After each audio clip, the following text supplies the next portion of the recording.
Bueno, comentarvos que as presentacións están colgadas no programa en formato PDF porque me comentaban que, bueno, que por exemplo nas diapositivas de Marcos que había código e que a xente que se levantaba pues, para mirar máis en detalle, entonces tedes toda a información colgada na página web.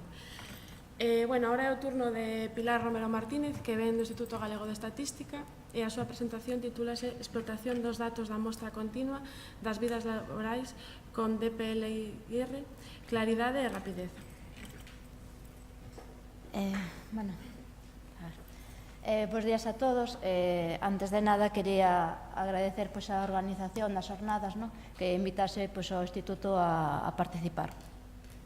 Ben, eu traballo no Servicio de Difusión do IGE, e ali, ademais de difundir información estadística, tamén explotamos registros administrativos. Vou expoñer como facemos a explotación da mostra continua de vidas laborais e como facemos con R. Ben, a mostra continua de vidas laborais é un conxunto de microdatos anonimizados que procede de distintas fontes administrativas. Por unha parte, contén datos da Seguridade Social, das bases de datos da Seguridade Social, de afiliacións, de contas de bases de cotización, de pensións. Tamén ten información procedente do Padrón Municipal de Habitantes que elabora o Instituto Nacional de Estadística e tamén ten a información do modelo 190 da declaración do IRPF. Entonces, mezcla estas tres fontes de información. Non é a base de datos enteira, senón que cubre 4 de cada 100 persoas que no ano de referencia tiveron relación ca Seguridade Social. Que tipo de relación? Pois poden estar afiliadas en alta laboral, cobrando unha prestación ou subsidio por desempleo ou percibindo unha pensión contributiva da Seguridade Social. É dicir, non cubre a todo o mundo, senón, por exemplo, aquela xente que pertenece a unha mutualidade distinta da Seguridade Social, pois vense a Muface, ISFAS, Mujejo, pois non estaría incluída.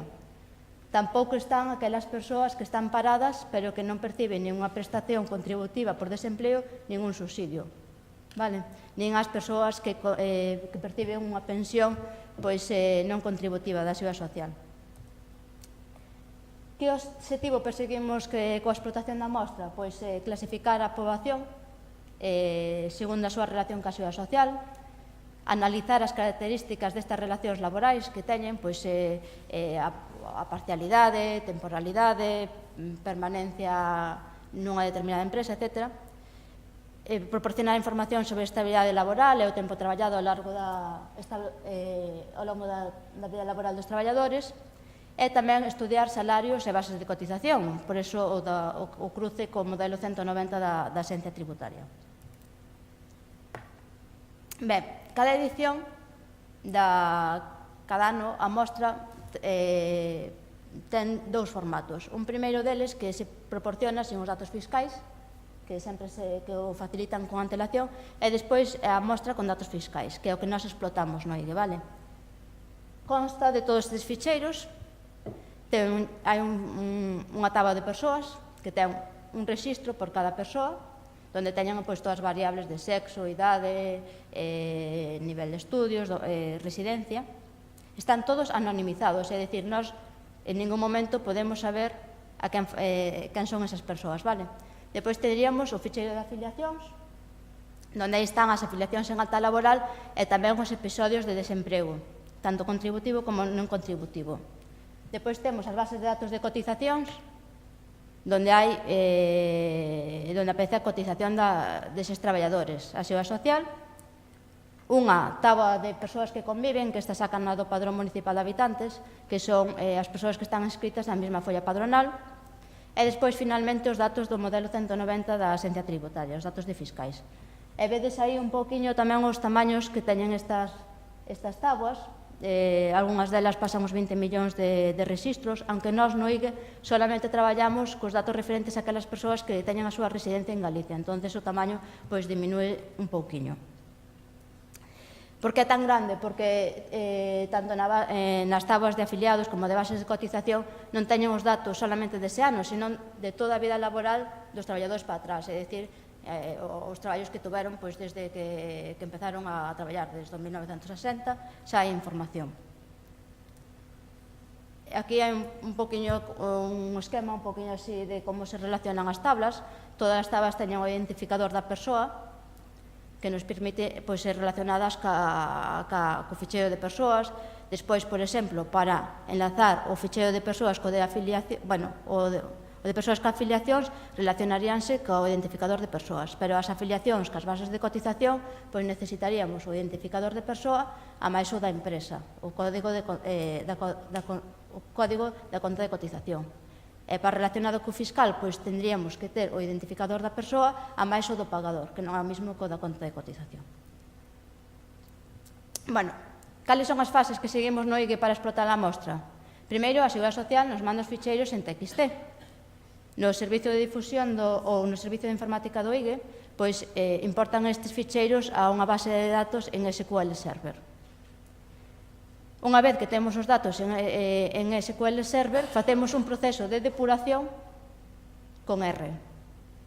E a partir destes datos depurados, pois construímos uns ficheiros finais de microdatos. Uns ficheiros máis resumidos, onde temos, por exemplo, unha tabla que para cada persoa temos o número de días que estuvo traballando no ano por conta allea, cantos estuvo por conta propia, cantos tivo xornada parcial, cantas empresas traballou no ano, cantas ao largo da vida laboral, cantos anos traballou desde que comezou a súa vida laboral. Estes ficheiros, despois, explotámolos estatísticamente con R. E guardamos o resultado da explotación nunha base de datos que temos en MySQL mediante unha función propia que diseñaron no servicio de informática que lle chamamos GravarH. Isto xa nos permite, é a forma que temos para gravar sempre os datos en MySQL antes da súa presentación na página web, que, como poño, se fan en forma de tabas multidimensionais. Ben, acabo de dicir que facemos todo un proceso de depuración dos microdatos con R.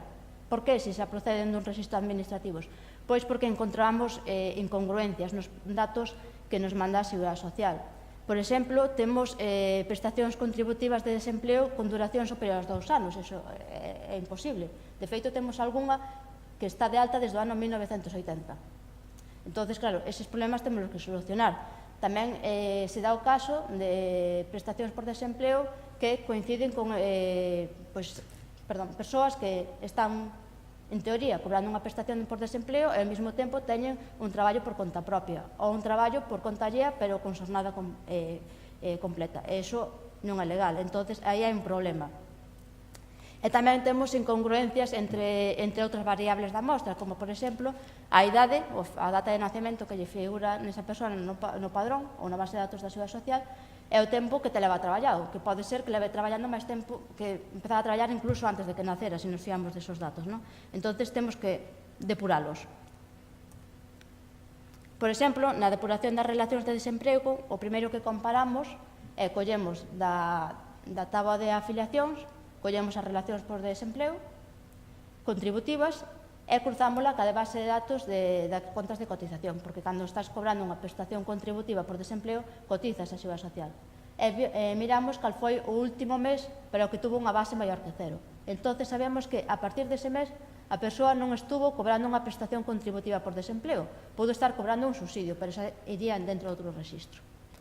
Despois, facemos tamén un cruce mirando se houve unha persoa que pudo estar cobrando dúas prestacións simultaneamente por desemprego, que tampouco é posible. Entón, os casos que se dan, tratamos de amañalo. Todo isto temos que facer en función, en base á información que nos proporciona a mostra, porque como os datos están anonimizados, non podemos cruzar con outras bases de datos externas. Entón, témolo que facer solamente ca información que dispoñemos da mostra. Depois tamén facemos un cruce das prestacións por desempleo con aquela xente que estuvo traballando por conta propia. En caso de que haxa coincidencias, anulamos os días nos que a persoa cobrou a prestación por desempleo. É o mismo con aqueles traballadores que estuveron con aquelas persoas que estuveron cobrando unha prestación por desempleo e ao mesmo tempo tuveron un traballo por conta allea con xornada completa. Tamén anulamos o paro para aqueles períodos de tempo nos que haxa coincidencia. Como facemos todo isto? Pois, bueno, O 2013 é o terceiro ano que explotamos a mostra, empezamos no ano 2011, e empezamos cunha parte da mostra, non con toda, solamente ca poboación juvenil, é dicir, ca de menor de 30 anos. Por qué? Porque este colectivo é un pouco máis difícil de investigar con outras enquisas, pois moitas veces polo falta de tamaño de mostra. Entonces, como fixemos o primeiro ano? Pois, bueno, fixemos así un pouco manualmente, fixemos a depuración con SQL Server, que desde logo non é a forma idónea, porque ao fin e ao cabo SQL Server é un programa para xestionar bases de datos, non? E despois toda a explotación a fixemos en Excel. Iso foi mortal, porque fixemos ademais moitísimas tábuas e necesitábamos un sistema que nos permitise automatizar ese traballo, porque o queremos replicar todos os anos. E claro, Excel ten as súas limitacións. Ademais, tiñamos un problema engadido que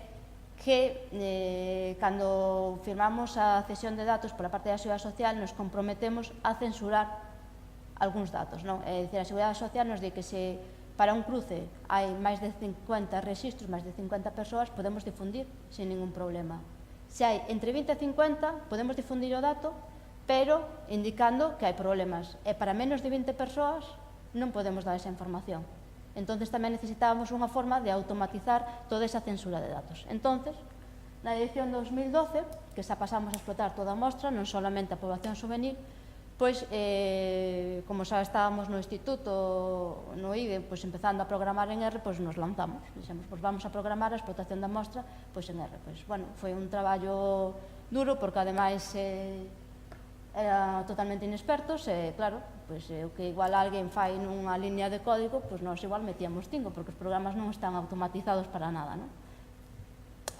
E iso foi o que fixamos na edición 2012, pero este ano, que estamos explotando a edición 2013 e publicaremos o mes que ven, decidimos volver a cambiarnos e pasarnos a Deplir por varios motivos. En primeiro lugar, a Seguridade Social cambiou o diseño de registro de algunhas das tablas que nos facilitaba, entón había partes que tiñamos que reprogramar de todas. Entón, como nos falaron do Deplir e nos dixeron que era maravilloso, pois, bueno, vamos a probar. Ademais que é máis rápido, nos venderon como que era máis rápido, entón nós tamén necesitábamos adiantar un pouco cada vez a difusión dos resultados para que haga menos desfase temporal entre o período de referencia dos datos e o momento en que se difunde, non? E, ademais, co Deplir é máis claro, sobre todo para aquela xente que non nos dedicamos solamente á programación, pois ten unha lectura moito máis sinxela. Iso tamén permite que para o ano, se temos que volver a modificar algún programa porque haga un cambio de diseño de registro, pois é máis fácil de ler, ou se ten que coller outra persona, pois tamén lle resulta máis doado, sobre todo porque, por exemplo, eu teño a mala costume de non documentar os programas que fago.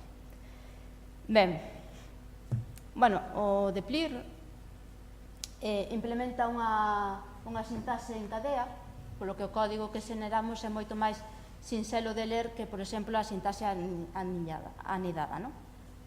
Para encadear, utilízase eses símbolos que aparecen aí, porcentaxe, maior, porcentaxe. E traballa con data frames, aunque tamén permite realizar consultas a bases de datos externas. Nós isto non o utilizamos porque, como xa tiñamos programado do ano anterior en R, utilizábamos o RODBC para facer a conexión ca base de datos en SQL, pois ese seguímolo mantendo. Traballa con 5 verbos, vale? Para poder facer consultas a tablas. Primeiro, filter, que filtra filas, é como un where en SQL. Select, selecciona as columnas. Arrange, que ordena filas, isto é moi cómodo para ordenar, moito máis, para o meu entender, moito máis sinxelo que ordenar en R, sin máis. Summarize, que resume, e mutate, que calcula novas columnas. Ademais, outra similitude co SQL é que permite realizar operacións con dúas tablas con joins. Left joins, right joins, inner joins, etc. Pois, vou expoñer aquí un exempliño comparando como sería con Deplir, por un lado, e con R. Partimos do ficheiro de afiliacións dos traballadores galegos. ten estas variables, o IDERPER, que identifica a persoa, a data de alta, a de baixa, o ano no que se dou a baixa, e o régimen de cotización no que está afiliado. E queremos obter unha táboa, un ficheiro, no que para cada traballador figure o número de afiliacións no régimen xeral en alta no ano 2013. E, ademais, queremos que non lo ordene por o identificador da persoa. Bueno, aquí teño un error que vou comentar agora. A versión con Deplir. Partimos do data frame afiliacións, non sei se se ve moi ben. Filtramos. Queremos que o ano de baixa, como solamente nos interesan os de 2013, que sea maior que 2012. E o régimen de cotización sea o 0111, que iso é o que sería o régimen xeral, en sentido estrito, vale? Vale, xa temos os registros que nos interesan. E agora que queremos? Que para cada persoa nos conte o número de casos. Pois facemos un group by, IDERPER, que sería o identificador da persona, e resumimos. Vamos a chamar esa nova variable, vamos a chamar ademais afiliacións. Entón, supoñemos sumarais afiliacións igual a n, entre paréntesis, isto conta o número de registros, vale? Moi cómodo. Aquí faltaría o de ordenar, que se me quedou, que solamente teríamos que encadenar, non? Poñer porcentaxe, maior porcentaxe, arrange, e a variable pola que queremos ordenar, que sería IDERPER neste caso. Este é con Deplir, é dicir, ti vas lendo e sabes o que vai facendo o programa. E aquí, puxen como se podría facer con R, unha das posibilidades, haberá moitas outras e seguramente moito máis optimizadas. Se vos fixades na primeira das opcións, vedes que aquí nos olvidamos das referencias cos dólares, non ao ficheiro. Aquí non hai que poñer o nombras unha vez ao principio de todo, e despois te olvidas de ter que volver a poñelo sempre, afiliacións dólar, co cal, ao non ter tamén tanto texto, tanto dentro do código, pois moito máis sinxelo de ler. E sabedes que ordenar é superfácil. Arrange é polo que queremos ordenar. Poderíamos poñer todas as variables que quixéramos. Outra das ventaxas do Deplir é a rapidez.